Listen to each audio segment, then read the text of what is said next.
Hey everyone, my name is Abigail Ngito, and I did my research project on LGB youth suicide. I hope you guys enjoy. Numerous prior studies of lesbian, gay, bisexual, and transgender, or more commonly known for its acronym LGBT, adolescents have consistently found that this population is significantly more at risk for suicidality.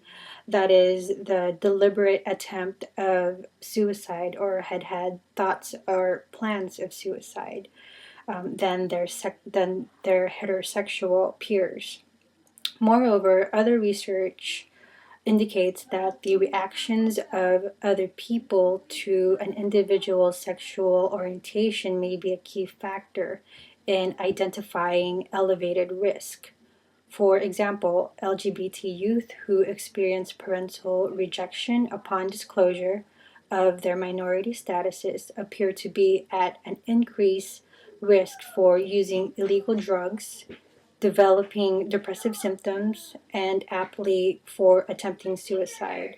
So in my paper, I wanted in my paper, based on these previous studies, I hypothesized that socio-environmental factors or responses such as discrimination, victimization, and family rejection lead to LGBTQ adolescents at risk for suicidal ideation and suicidal attempts. I want to quickly note that the letter Q in this acronym stands for those individuals who are questioning their sexual orientation. So, my chosen literature reviews attempt to demonstrate and support this hypothesis. But before doing so, I want to briefly give some statistics and discuss a few reported cases in the subject matter. The Suicide Prevention Resource Center estimated that between 30 and 40% of LGB youth, depending on age and sex groups, have attempted suicide. In terms of school climate, according to a report by Chronicle of Higher Education, approximately 25% of lesbian, gay, and bisexual students and university employees have been harassed due to their sexual orientation, as well as a third of those who identify as transgender. Additionally, LGBTQ students were more likely than heterosexual students to have seriously considered leaving their schools or their universities as a result of harassment and discrimination. Based on information on thetrevorproject.com, LGBT students are 3 times as likely as non-LGBT students to say that they do not feel safe at school. That's 22% versus 7%.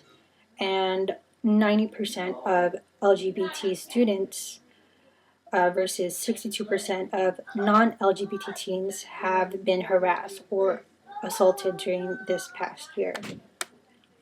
As far as recent cases, that has caught a lot of media attention. It's been an unprecedented number of teenage suicide events linked to gay bashing and or bullying in schools. A high-profile case that was in the media was that of Tyler Clementi. He was an 18-year-old Rutgers University freshman who killed himself in September 2010 after discovering that his roommate Darun Ravi and his hallmate Molly Way had secretly used a webcam to stream his private romantic encounter with another man over the internet without Tyler's consent. The roommate Ravi even attempted a second time to expose Clementi's sexual encounter with the same man.